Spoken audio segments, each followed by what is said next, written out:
Terry, Hurricane Arthur is a holiday headache for many this 4th of July. There are power outages in parts of Virginia and North Carolina. The storm is expected to weaken as it moves up the East Coast. Hurricane Arthur came ashore at about midnight. The Category 2 storm pounded North Carolina's coast with whipping winds of more than 100 miles per hour. The storm packed quite a punch, bringing power outages, flooding, and reports of tornadoes. Jose Trejo saw the roof ripped off his home. When I got my kids in the living room, then took them to the bathroom, and as we were heading to the bathroom, the ceiling was just collapsing behind us. The more than 400-mile wide storm took aim on the Outer Banks. Emergency teams issued mandatory evacuations on Hatteras Island.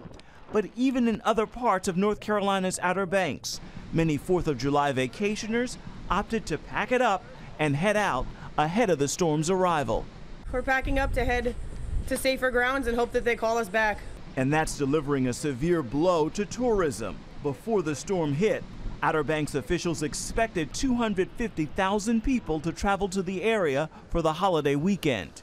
I think it messes up the holiday for everyone. Just a bad situation. There's nothing else you could really do. Arthur is weakening as it travels north, but it's still bringing heavy rain along the East Coast. In other news, Graham Lotz, the daughter of Billy Graham, is asking Christians to answer a call to prayer during this first 7 days of July. She says the Lord has impressed on her that we are living at the end of human history as we know it. Mark Martin talked to Lotz about why she's calling the church to prayer now. First of all, you say that the Lord gave you this assignment while on another assignment from him to be the honorary chair for this year's National Day of Prayer back in May. Talk about that. I pulled the message together on Joel chapter 1 and delivered it to the best of my ability. I believe it is God's message to the nation. And the message is basically a wake-up call that the day of the Lord is at hand, and that's a day of an accounting, a day of reckoning, a day when God's patience runs out. And he gives us alarms, and he's sounding the alarms right now, and he's warning us that judgment is coming.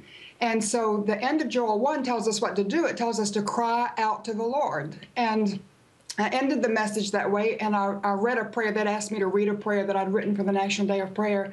And when I walked out of the Cannon office building in Washington, D.C., I felt like I had done what God had assigned to me. I felt a sense of relief. Why is prayer so important now? And within that, talk about the second assignment. There was a young woman, who had been in the overflow at the National Day of Prayer. She sent me a letter, and she enclosed in it a little note from a pastor somewhere in Syria who said he had been praying, and God gave him 2 words, 7-7. He didn't know what they meant. And the woman who sent me the letter said that she had prayed, and a friend, and they felt that it meant to pray for 7 days in the 7th month of July, and on the 7th day, pray and fast for 7 hours. And when I read that, Mark, I can't describe it, but it's like it just resonated. I knew that was something we needed to do.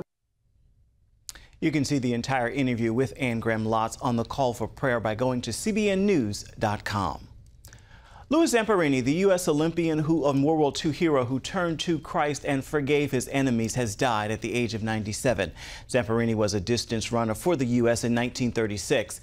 As a soldier in World War II, he survived 47 days on a raft in the Pacific Ocean after his bomber went down. He was picked up by the Japanese and endured more than 2 years of torture in a prisoner of war camp.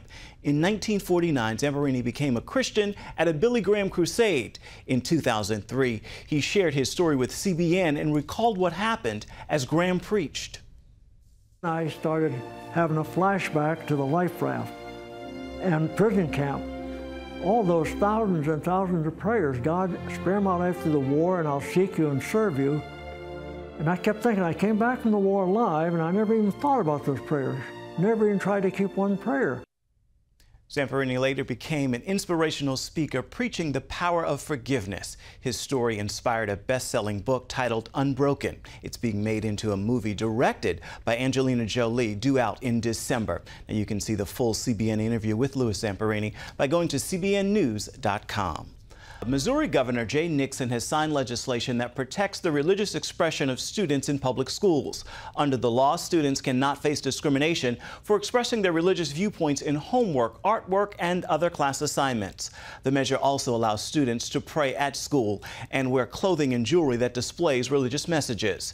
Students' religious groups will also be given the same access to school facilities as other non-curricular groups. Operation Blessing has helped flood victims in Pensacola, Florida return home. Back in May, Pensacola was hit by some of the heaviest rain in more than 100 years.